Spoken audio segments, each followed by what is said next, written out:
안녕하세요, 이우입니다. 오늘은 G70 소소한 튜닝 이야기로 찾아왔어요. 이번에 G70이 페이스 리프트를 거치게 되면서 소소한 부분들이 업그레이드 되었더라고요. 기존 G70도 이미 페이스 리프트를 거친 차량이라 보다 정확하게 말하자면 품질 개선 버전이라 해야 할 텐데 제네시스에서는 페이스 리프트라고 이야기하더라고요. 일단 기존 G70 차주로서는 눈길이 가는 개선사항들이 몇 있답니다. 물론 외형은 전혀 달라진 게 없지만요. 잠시 개선사항들을 간단하게 살펴보면 다음과 같아요. 첫 번째, 2.5 터보 파워트레인의 추가. 기존의 2.0 터보와 3.3 터보의 파워트레인이 있었는데 2.0이 없어지며 스팅어의 라인업과 같이 2.5가 추가되었죠. 두 번째, 19인치 다크그레이 매트 스포츠 전용 휠. 기존 G70의 5스포크 스포츠 휠이 점점 진화해 나가는 것 같아요. 이 방향성은 가만 보니 제네시스 X에서 선보였던 휠의 디자인이더라고요. 제네시스에서 가이드라인을 잡았던 디자인으로 나아가고 있는 것 같아요. 세 번째, 엠블럼의 변화. 제네시스는 신생 브랜드다 보니 엠블럼도 완성형이 아니라 점점 발전해 나가고 있는 추세 같아요. 이번에 새로 나온 엠블럼은 기옷의 엠블럼이라 일컬어지고 있는데요. 기존의 엠블럼보다 더 날렵하고 세련된 이미지를 갖고 있죠. 네 번째, 플로팅 휠캡. 이건 요즘 고급차들에서 선보이는 휠캡인데 제네시스에서도 이제 도입을 한 것 같습니다. G90을 시작으로 이번 G70에도 들어갔고 나아가 전 제네시스 라인업에 추가될 거란 생각이 드네요. 다섯 번째, 카본 리어 스포일러. 스포츠성을 지향하는 G70은 다른 차량, 예를 들어 스팅어나 아반떼 N처럼 순정 스포일러가 나오지 않는 거에 늘 아쉬움이 있었어요. 그런데 이번에 G70에도 카본 스포일러가 추가되었답니다. 옵션이긴 하지만 트렁크 라인과 일체감 있게 떨어지는 라인이 정말 예쁘더라고요. 여섯 번째, 핸들 및 홈캡. G70의 홈커버는 원래 플라스틱 재질이었는데 이번에 가죽으로 변경이 되었고 스티치도 추가되었어요. 여기에 기옷의 패턴 로고가 자리를 잡고 있죠. 기존 차주로서는 이건 정말 탐이 나긴 합니다. 일곱 번째, 터치식 공조장치. 기존에는 직관성이 뛰어난 물리 버튼이 자리 잡고 있었는데요. 이번에는 모두 터치식으로 바뀌었답니다. 개인적으로는 물리 버튼이 더 좋아요.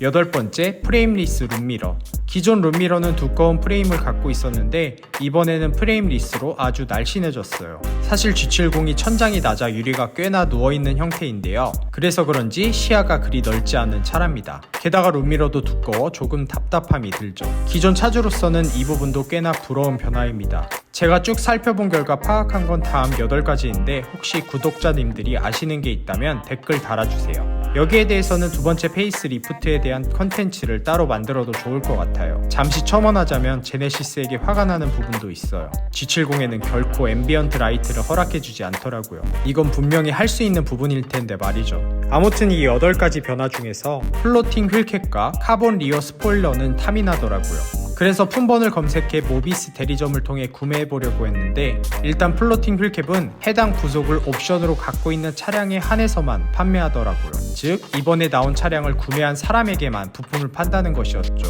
저는 중고장터에 나온 새 매물을 구입했어요. 이번 플로팅 휠캡은 이번 G90에 나와있는 제품과 동일한데 어느 G90 차주가 이걸 구입해서 매물로 내놨더라고요. 살짝 웃돈을 주고 구입하긴 했지만 구했다는 거에 만족을 해요. 그런데 웃긴 게 며칠 사이에 정책이 바뀌었나 봅니다. 제네시스 몰에 가면 플로팅 휠캡을 버젓이 팔기 시작했더라고요. 제네시스 전 차종에 호환이 되는지 바로 품절이 되긴 했지만요. 참, 리어 스포일러 같은 경우는 모비스에서는 구할 수가 없다고 하던데요. 플로팅 휠캡의 경우나 아반떼 N이 스포일러를 따로 판매하는 것처럼 추후에 제네시스 몰에 상품으로 나오지 않을까 싶습니다. 우여곡절 끝에 구한 플로팅 휠캡을 교체해보겠습니다. 이곳 주차장은 제 작업실 주차장이랍니다. 공간이 정말 멋지지 않나요? 나중에 기회가 되면 작업실 리뷰도 해볼게요. 일단 플로팅 휠캡을 장착하려면 기존의 휠캡을 탈거해야 합니다. 빼낼 방법을 여기저기에서 찾아봤어요. 일자 드라이버로 지렛대의 원리를 이용하면 빠진다. 흡착판으로 빼내면 빠진다. 상남자처럼 송곳으로 부신 다음에 빼낸다 등 다양한 정보가 있었어요. 저는 지렛대의 원리로 빼보려고 했답니다. 얇은 플라스틱 막대로 빼보려고 했는데 꿈쩍도 하지 않았어요. 그래서 문득 생각이 난 게 제 작업실에 있는 글루건이었답니다. 바로 올라가서 글루건에 들어가는 한멜트 스틱을 가져왔어요. 이 스틱의 정식 명칭이 한멜트 스틱이더라고요. 스틱의 끝을 라이터로 살짝 녹여 붙이고 이게 굳은 후 살살 당기면 빠질 것 같았거든요.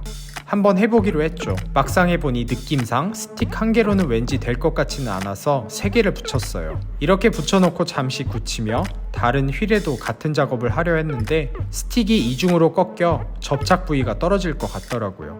그래서 여러 도구를 활용해 잠시 고정을 해두었습니다. 저 천재 맞죠 여러분? 스틱이 굳은 걸 확인한 뒤 살살 당기니 휠캡이 쏙 빠지더라고요. 이렇게 4개를 아주 빠르게 탈거했답니다. 자, 플로팅 휠캡을 끼울 차례입니다. 어떻게 수평을 맞춰서 넣지? 라고 생각하고 이리저리 돌려봤는데 아무렇게나 꽂아도 되더라고요. 이게 플로팅 휠캡이라 저절로 수평을 맞춰주는 제품이거든요. 생각해보니 기존 휠캡들도 그냥 꽂으면 되긴 하더라고요. 어차피 바퀴는 계속 도는 거니 굳이 수평을 맞출 필요가 없잖아요. 이런 생각을 하며 휠캡을 하나하나 끼워 넣었습니다. 참 쉽죠? 뒷바퀴 오른쪽이 잘 들어가지 않아 애를 먹긴 했는데 아무 이상 없이 장착했답니다. 자, 플로팅 휠캡이 어떻게 작동되는지 한번 보실까요? 바퀴가 굴러가도 휠캡의 엠블럼은 그대로 있죠. 이건 사실 정말 아무도 알아보지 못할 그런 소소한 튜닝이죠. 아마 차주밖에 모를 겁니다. 그래도 저는 이런 소소한 변화가 마음에 듭니다. 이렇게 하나하나 손보니 더욱 제 차에 애정이 생기는 것 같고요. 사람들이 기성 가구보다 이케아 가구에 대한 만족도가 더 크다고 하더라고요. 그 이유가 심리적인 거라고 해요. 바로 자신이 손으로 직접 가구를 만드는 데 기여했다는 감정이 그 가구에 대한 만족도를 아주 높게 만든다고 합니다. 이처럼 저도 제 G70을 하나하나 손보며 지내고 있는데 점점 차에 대한 애정이 생기는 것 같아요. 저는 주문처럼 늘 스스로에게 하는 이야기가 있어요. 남자는 내 커리어와 내 차와 내 여자와 내 친구와 내 가족을 최고라고 여기고 살아야 한다고 말이죠. 곁에 있는 것들을 소중하게 여기고 최고라고 여겨야 제 자신도 소중히 여기고 최고를 향해 나아갈 수 있다고 생각해요. 참 저는 소설가이기 때문에 제 소설이 최고라고 여기며 지내고 있답니다. 근거 없는 자신감이 아니라 근거 있는 자신감이 되도록 계속해서 정진하고 있죠. 여러분 기억하세요. 저는 한국 문학의 희망이 될 거랍니다. 오늘 준비한 영상은 여기까지랍니다. 그럼 구독과 좋아요 해주시고 다음 이야기에서 우리는 다시 만나요. 그럼 안녕.